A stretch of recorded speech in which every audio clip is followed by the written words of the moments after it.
That's not too bad of a Where you're camera angle, traveling right? to? I'm No, that works. leaving an appointment. I had a $2 million opportunity and closed it. Mm, there you go. There you go. So A little tight squeeze though. What'd you do? Go to their home? yeah, an in-home appointment. It was a referral, um, and don't do a lot of those, but Yeah. Take it when they come, you know? yeah, especially when there's two commas associated to it. Exactly, exactly. Well, cool. If you're ready, we can jump right in. I know this week we're going to be going over the discovery process, which is probably one of the most important parts of your process in general, in terms of figuring out aspect is going through and getting them to open up and share their side of things, right? So I guess maybe, you'd mentioned them discovering and you discovering. I guess what's the main difference there, or where do you want to start in that? Yeah, so most advisors have had training that tells you, listen, you can't ask closed-end questions like, do you like this? Yes or no. That's not helpful in discovery. When you're having an initial conversation with client, you want to frame questions in the open end scenario. And if you're trying to talk about, what somebody likes rather than just asking them directly, what do you like? Do you like this? Yes or no? You might say, explain to me the things that you don't like about this. And now they have a wide open space of what they can respond to. It's not just clear cut one word answers. If the question can be answered with one word, it probably wasn't worth being asked. And for many advisors, that's where the training has stopped. How to ask open ended questions. And I think there's value in how to ask open ended questions. But quite frankly, there's much more value in learning when to ask questions that aren't about you discovering things about the client or prospect, but are about the prospect discovering things for themselves. So here's what I mean by that. Sometimes the question is framed in order for the prospect to vocalize something they need to gain an understanding of, or something they need to admit to, and helping them deal with the consequences that they've been avoiding. Does that make sense to you, Joe? Yeah, no, I get exactly what you're saying because we were chatting about it the other day, right? It's not, you can't label a prospect as certain things. That never works when you try and tell them, so, oh, it sounds like you're going through this XYZ problem. I feel like doesn't work as well as getting them to admit they are going through a certain problem.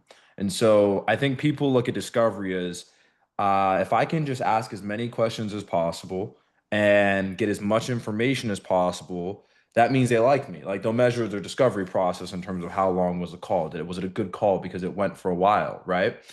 Versus really discovery, those questions are used to get the prospect to admit to things that they may not. It's almost them discovering themselves and figuring those things out. And so I guess that's probably the biggest change that people need to make in their discovery process, not just asking them, oh, well, when do you want to retire?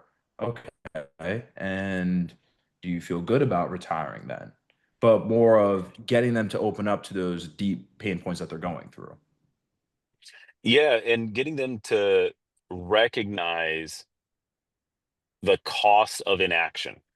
One of the Mm, greatest challenges that we face as retirement advisors is this has always seemed like something far and away for the client. It's something that changing, if you needed to make changes within your retirement account, it feels like I can put that off. I've got 30 years, I'm going to be retired. But mhm. they need to understand and conceptualize the cost of waiting. And in fact, one of the best ways to do that is to help them understand what it's already cost them. So a good example of that is this idea of, let's say a client was in a risk-based portfolio over the last 5 years. They're coming to retirement here in 2025. And you're able to help them recognize that the market volatility of 2022, when stocks were down about 17%, bonds were down about 14%, first time in the United States history that both stocks and bonds lost money in the same year. And Mr. and Mrs. Jones, your portfolio was fully exposed to the market then? Wow. Okay. Now you realize that based on what you've told me, you likely suffered about a 14% loss. How much did that cost you versus having a portfolio that was more protected against losses? Let them think about that. Let them answer that. Additionally, if you're not into um, selling protection, whether that's part of your model or not, doesn't matter. The questioning is still true. So in the same scenario, Mr. and Mrs. Client, in 2022, those tremendous market opportunity available to smart investors who were able to see the positions and um, the portfolios that would benefit from the market tribulation. And you didn't get a chance to take care of that. You didn't get a chance to take advantage of that. How much more do you think you might have in your portfolio if you were working with somebody who had those capabilities?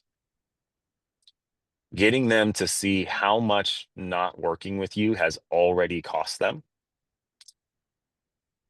makes it moves the wedge further forward. Because most of the time, what we're trying to do is wedge between their current situation and the future situation.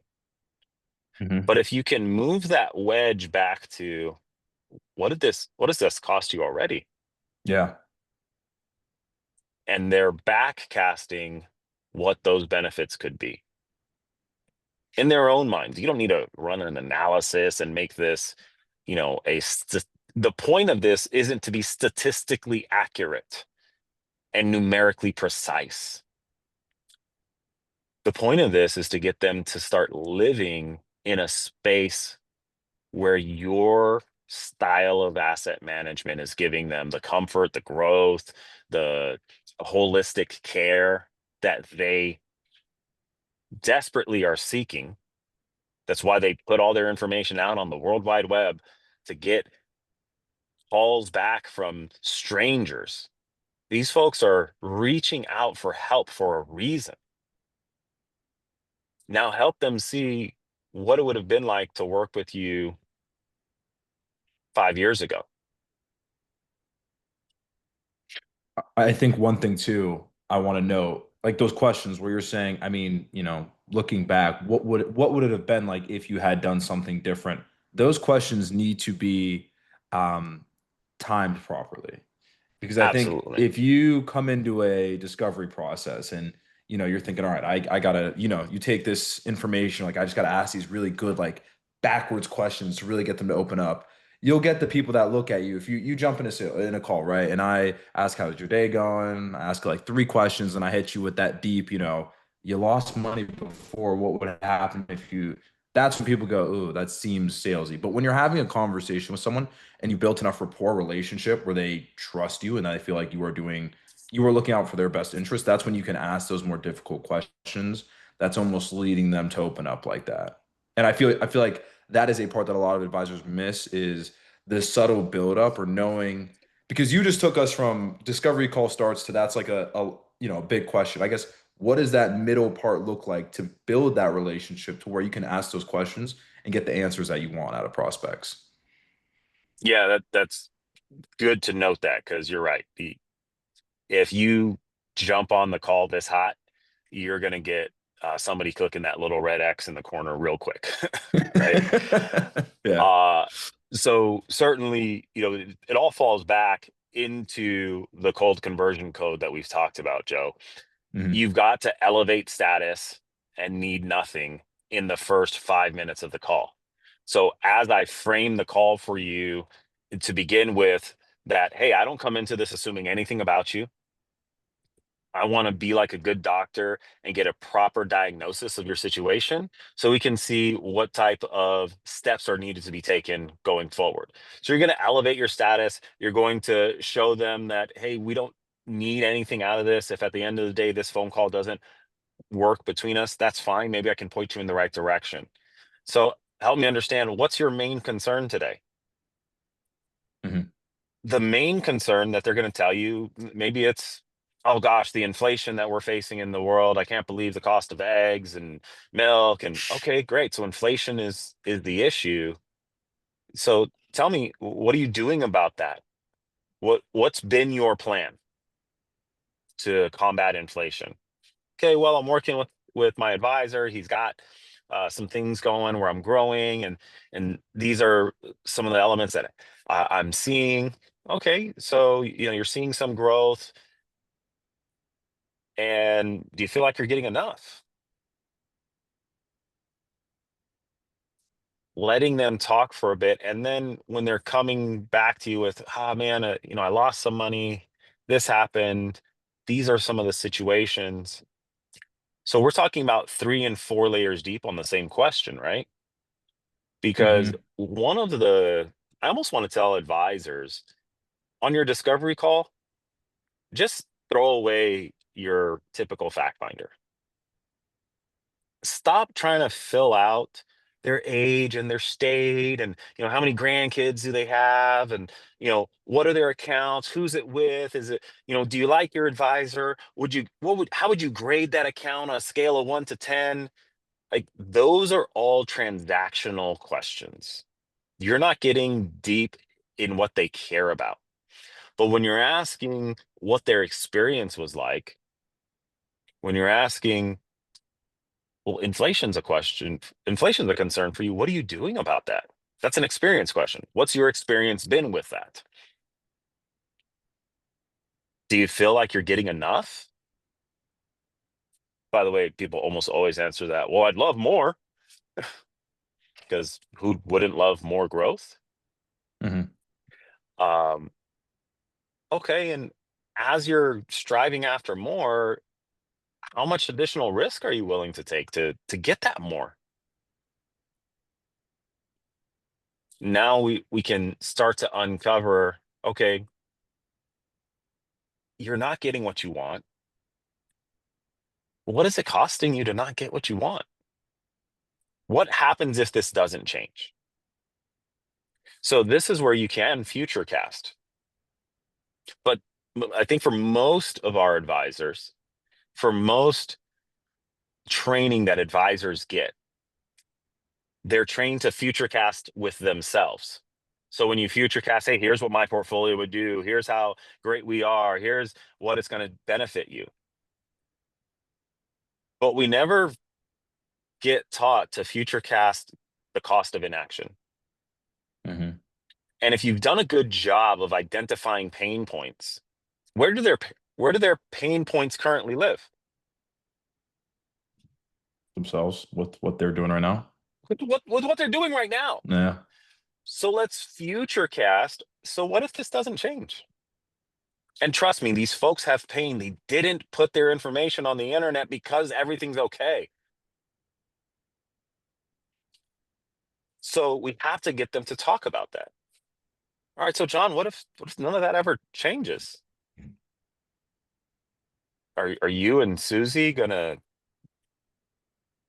minimize your lifestyle? What does that look like for you? And I wouldn't even recommend saying, are you going to minimize the lifestyle? Just, what does that look like for you? When you start framing questions for them to realize that my present case is not the best case, and I want change. And of course, they're going to hit you with, well, what would you do different? How would you do? Just tell me your strategy. Tell me your pitch. You can't get sucked into that. You can't get sucked into, well, I'm going to just pitch you an idea, because now you're not being the consultant. You're not being the person who comes in with authority. You're being the person who takes an order at McDonald's.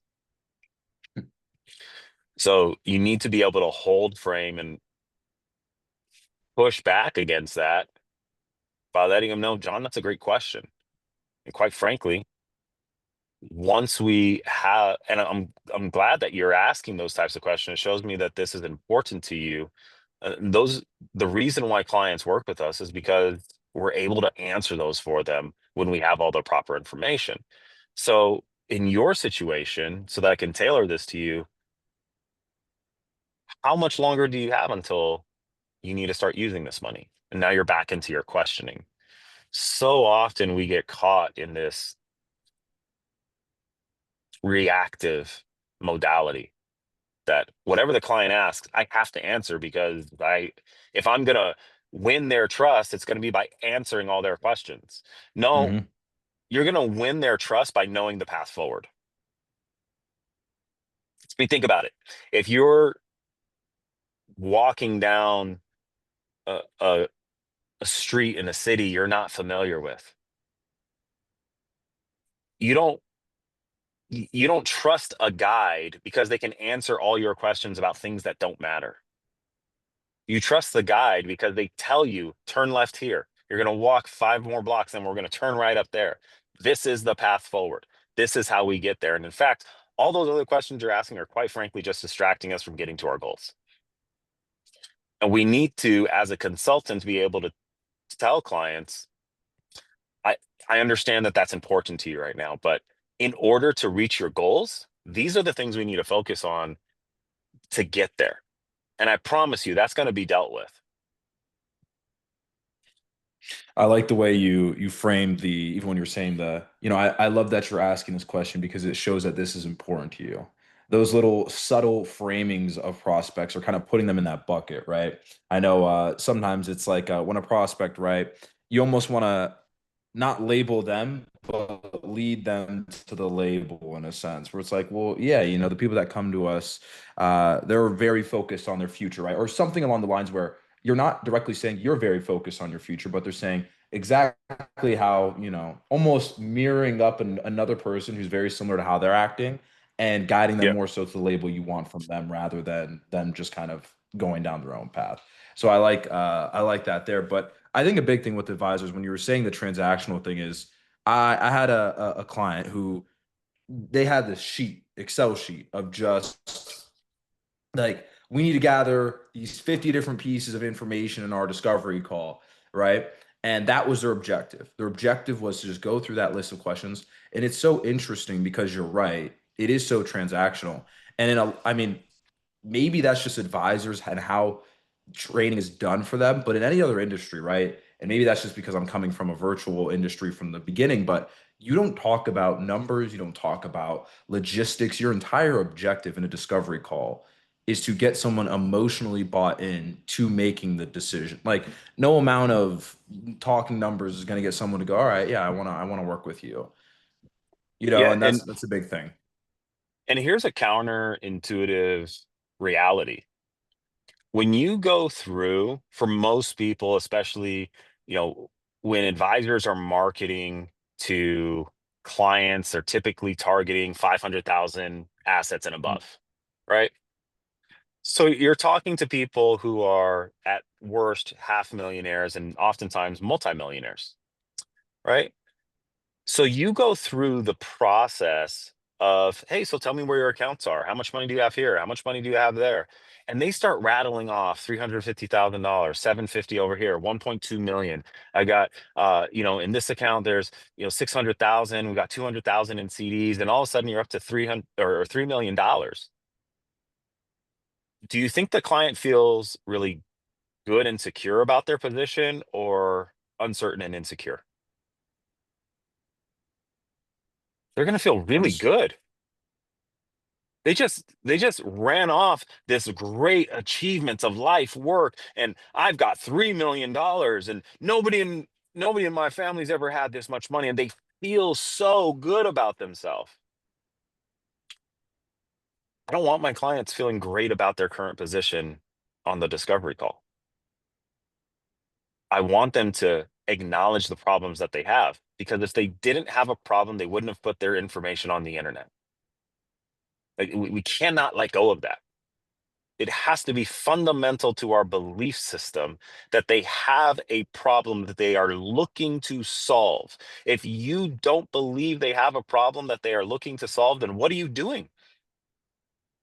Wouldn't it be a breach of your fiduciary responsibility if you don't have a problem to solve for them and you're just hawking them into a portfolio because it pays you 1.25%? I thought our job existed to solve people's problems. Now everybody's problem is different. The problem for the the family that has only $250,000 Social Security to live on for the rest of their life is a lot different than the problem for the guy that has $3 million, a pension and Social Security and excess income every month, but there's still a problem. For one, it's income. For the other, it's taxes. They know they have that problem. Otherwise, they wouldn't be reaching out. You didn't come knocking on their door. You didn't go through their funnel. They came through your funnel. So it doesn't matter what their assets are. What matters is what they believe to be their present problem. And you need to, as an advisor, as a consultant, as a high value partner to them, help them vocalize that and recognize the cost of that problem to them currently,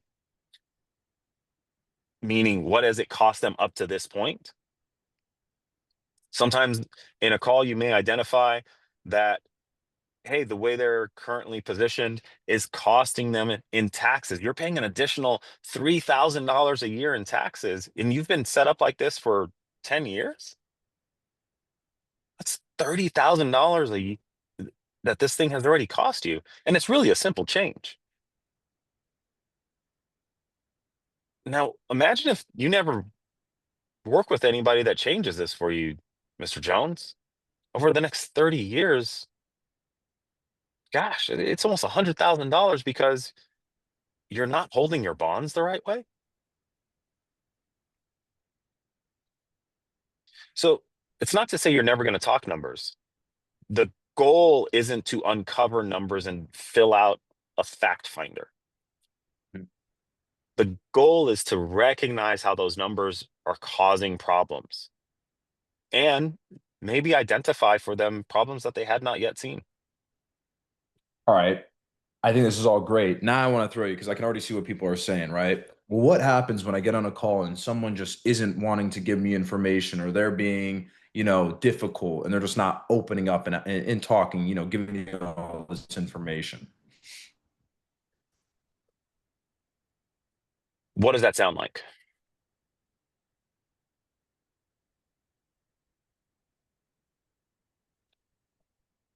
At what point in the conversation is that coming up? Because if you've done your job on the front end, you've set a frame, you've told them that you make no assumptions. So the only way you can do work is for them to inform you.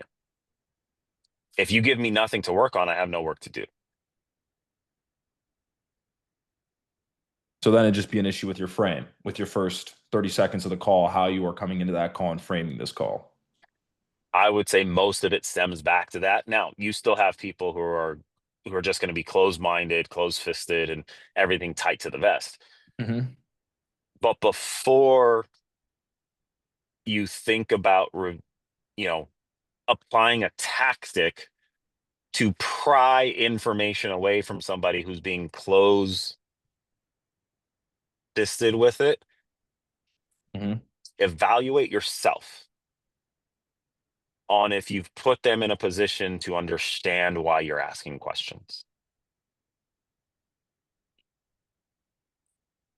Because kind of to your point earlier, framing them into what what you want them to be. You can almost say like, you know, the people who choose to work with us do so because they don't want cookie cutter advice. They want something custom tailored to them.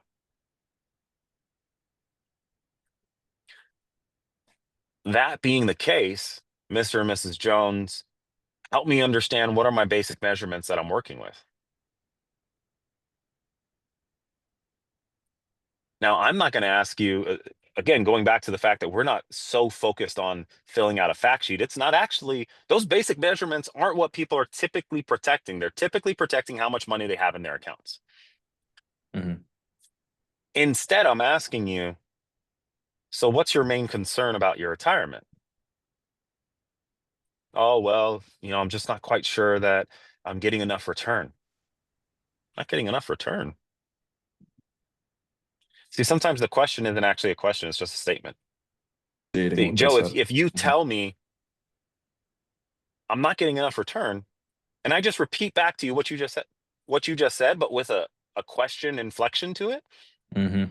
you're not getting enough return. Your brain is hard coded to defend the statement that you just made against questioning. And my tone says I'm questioning what you're saying without being like, well, what do you mean you're not getting enough return? Is your advisor an idiot? No, I'm just like, I'm having a real conversation with you because this is what you do at home with your friends and community. Somebody says something and it catches you off guard. You're like, the Cowboys won today? Cowboys fan. And they did win this week, thank goodness. There you Playing the go. Jets, that would have been an embarrassment. Just can't beat Justin Fields, but we did. So, One but thing I want to say, go ahead, go ahead. that's how real life happens. It's not an interrogation, question, answer, question, answer, question, answer. It's question, intrigue, question, repeat, question. That didn't make sense to me. Like telling your clients, hold on, I'm confused. What was that? They're going to open up because you don't sound like every other guy who's trying to, or gal who's trying to fill out a fact sheet. You sound like somebody who actually is interested in what they're saying. Think about I'm not the tonality master, and there's people out there who will, make you pay a whole lot of money for courses just on how to change your tone. But think about the different types of tone. There's Hmm. questioning, there's intrigue, there's concern. I can say the exact same thing with three different tones, right? Hmm. You're not sure you're getting enough? Question. You're you're not sure you're getting enough? Concern.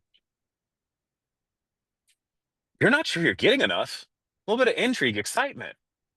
Probably wouldn't use intrigue on that one because it's weird. Hmm. But just responding, mirroring what the client is saying with a different tone, their brain is hard coded to defend or explain the statement they just made, and it's going to give you more information, which is ultimately the goal, especially when it comes to that feeling that they just told you they're not sure they're getting enough.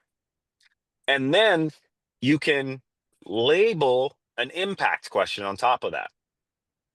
So I'm not actually afraid to label people, even if I'm wrong, Hmm. because again, I believe that people will clarify. So if I said to you, um, you know, you're not getting enough, that's the situation, right? You're not getting enough. So let's just role play that, Joe. Okay. You tell me you're just not sure you're getting enough. Yeah, so I'm just not sure I'm getting enough return right now. You're not getting enough return?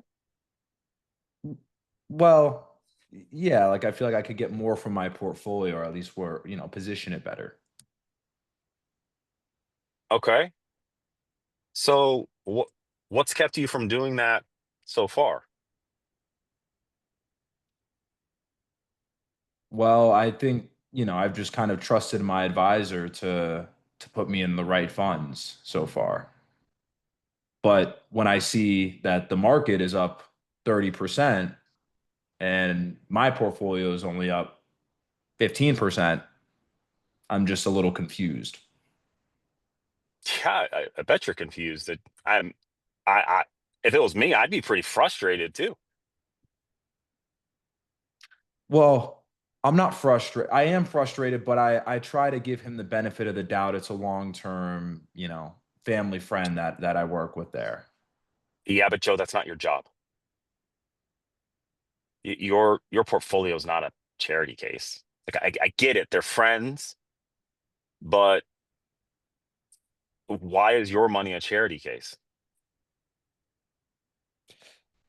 Yeah, that's true. I guess it's just been something I'm trying to figure out how to do or how to have that conversation. But no, I definitely need to get some form of a better return or get something set up because I see it.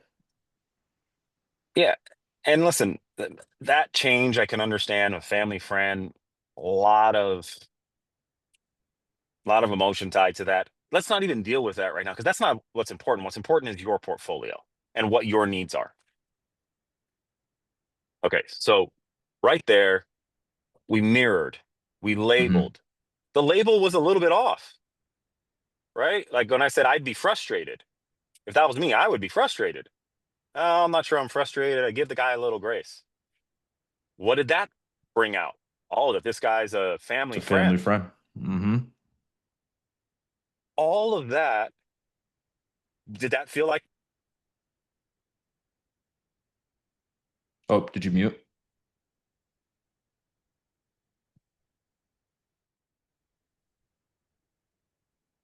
Say something.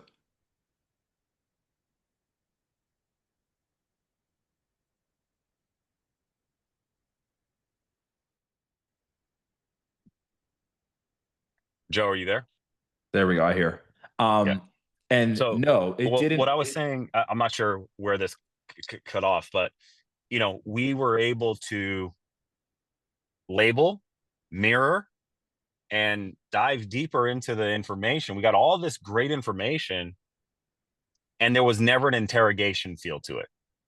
Exactly. And that's what I was going to elaborate on was even for me just saying that. And that's why I did the kind of different, like, no, you labeled me, but in with me being labeled, even though it was a incorrect label, that naturally leads to the real pain point that you probably find out, which is someone is just tied to their advisor currently, right?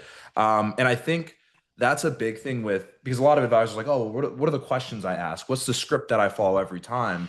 And I think what that tends to do is scripts are great for having a framework or a foundation of what to follow and what kind of, so you have some tricks in your bag. But I know a lot of people will just look at that discovery call script or even some of the assets that we provide and it'll help, but they follow it to a T, right? So for example, when you're saying intrigue on a question a little more, I've seen people who will talk about their sales process. They'll ask a question like the one where you say, someone says, "Oh, I'm just not getting good returns." Or like, "What's your main concern?" I feel like I could be getting better returns. And instead of diving deeper into that question, they're following their script. They're going, "Okay, I got their biggest concern. He needs to get better returns. Let's go to the next question. When are you looking to retire?" And they just skip over that entire like almost rabbit hole that they could have gone down, which would have opened up so much more information than them just moving through the discovery script in some, chronological order to gather these fact finding points. And I think that's such a big thing to almost not throw away the discovery script, like you said, know what you need to get or your kind of your bag of tricks, but don't rely on it. Well, I think it depends on what your goal is. So, Hmm. as I teach the process, the goal of meeting one exists. There's two ways I know meeting one was a success. First, they agreed to meeting two, and second, they agreed to send Hmm. their statements. So anything that is not driving to those 2 points, agree to meeting two, send me your statements, does not matter. And how much money you have in the IRA doesn't get you to be more likely. Telling me that you have $500,000 in the IRA doesn't make you more likely to send me statements. In fact, it makes you less likely to send me statements because you already told me what you believe to be the relevant information on those statements. And it doesn't make you book meeting two, which that is primarily predicated on there being a good connection between us and you believing that I have a skill set that's going to elevate your current situation. So obtaining the data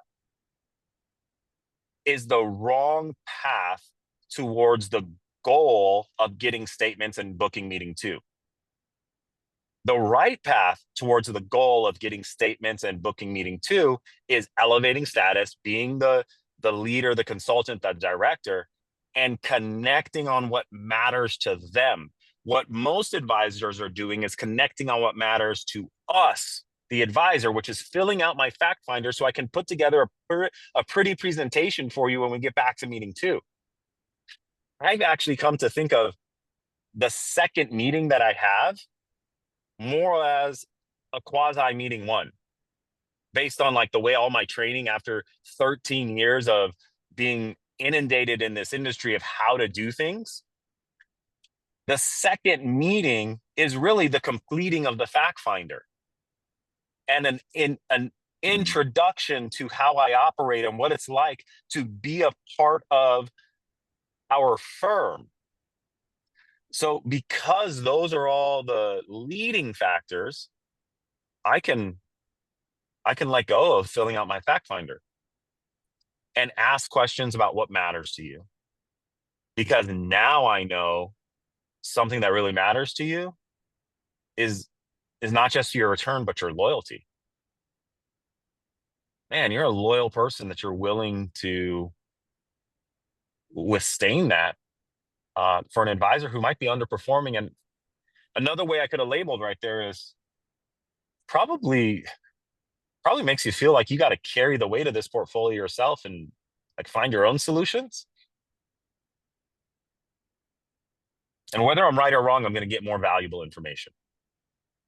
No, I don't really think about it. I just Mhm. let it slide. I just kind of, okay, well, now you're coming to retirement. How much more can you afford to let slide? Do you have it in you to let it slide for 30 years? Or at some point, are you going to have to do something about this? Right. Now we're having an emotional conversation without getting all like touchy feely. All I'm doing Mhm. is holding up a mirror to the reality that nobody was bold enough to tell him before. And I promise you, this meeting is going to feel a lot different than the 5 other virtual meetings that he has with other advisors who are just filling out a fact sheet. Surface level. They're just going to be surface level. It's Yep. all they can Hmm. be. Hmm. That's all they can be. And So I, it's I was gonna say that's also just I want to relate that back because I hear so many guys that are like, man, my process is so good. I'm such a good advisor. Why am I like, what could they possibly be going with that other advisor for? And I was willing to bet it's that other advisor did exactly what you're saying, built an emotional relationship, and not all touchy-feely like you're saying, well, we're best friends and that's why I'm going with you, but got them to address the hard questions or the things that were actually keeping them up at night, not just trying to wow them with their stellar process and how they do tax loss harvesting and direct index funding and all these little unique systems. why are you attacking my unique systems, Joe? No, Feel attacked right now. Gosh. Ouch. no. Sheesh. Last time I Don't take share it. with you my Yeah, presentation. don't take it personally. No, but that's the thing. Clients don't care about your fancy stuff until it's the age old adage. It's almost too cliche to say, but it's true. They don't care how much you know until they know how much you care. Hmm. And the way you show that from a framework of control and direction and being the leader is just like every coach that's ever worked with me, right? They will tell you, I'm talking about athletics coach, right? They'll tell you the guys who aren't playing in the game, I ain't, I'm not critiquing them. I'm not hard on them because I don't, it doesn't benefit me. You're my starter. You're my star. I cannot allow you to go through the motions in practice right now. I cannot allow you to let your elbow kick out on your free throw shot. So you're going to sit here and do 100 extra until you get that right because this is too important. A great coach presses their best players more because they're most concerned, most caring for them because they have the biggest impact on their results. A great advisor is willing to press his prospects and even challenge them. Like I said there earlier, Joe, that's not your job. You're not a charity case. That was a little bit harsh, but it was harsh in care for you. It wasn't harsh in stop being an idiot, which could equally be true of that scenario. You're being dumb. Why are you giving money away? But saying like, hey, hold on, you're not a charity case. This comes back to tone, right? Mm-hmm. That's not your job. Your portfolio is not a charity case. And now I'm willing to challenge. I'm willing to press. That's how you show your concern without falling into the touchy feely stuff that most of us don't really want to get into. And most clients didn't jump onto a call for. Mm. No, So I Joe, I'm I coming to a agree. point where I'm going to have to wrap this up in a minute or two, Mhm. but uh, let's move towards some closing thoughts.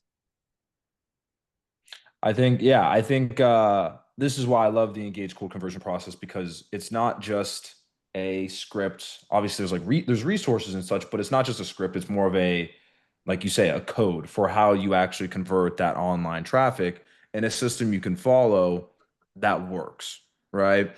And I think the biggest thing too, I want to add a note is advisors should be rewatching their own sales processes A because thousand they'll percent. see you and they'll go, man, yeah, no, I do all that. I say it just like that and I do it like this, right? But it's the same way when they're shooting content or they're doing, they're running their own systems for market. I'm like, have you taken a second to really just watch your stuff from a third person perspective, then determine why someone may be getting better results than you? Right? It's just a harsh reality, but that's the only way you're going to be able to push yourself to, a new standard, to create that better content, to have a more dialed discovery process, to fix your tonality. And so I think that's just something that's so important that a lot of advisors still just neglect to do. Absolutely. But other than that, I thought this one was a good one. Yeah, we got Lots some of good gems in there. information here. A lot.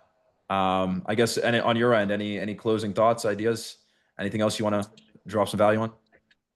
So what I would say around this idea of question and ask and answers, we've got to move beyond simply the idea of open-ended questions.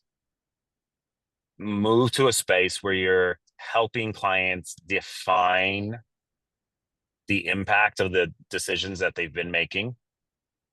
Move to the space where you care enough to ask the hard question of, is this the reality you want to continue? What does this already cost you? Press in, challenge your prospects. They'll respect you more for it than just being the order taker on the other side of the phone. If they Mhm. really wanted that, 100%. they'd just run their own portfolio. Mhm. 100%. Well, awesome. Well, we'll be back next week. This was good, and go get home and get something to eat. It's lunchtime. Get yourself back in the swing of things. Yeah. Well, thanks, Joe. Awesome. All righty, Jason. Talk to you Talk soon. to you. Take care.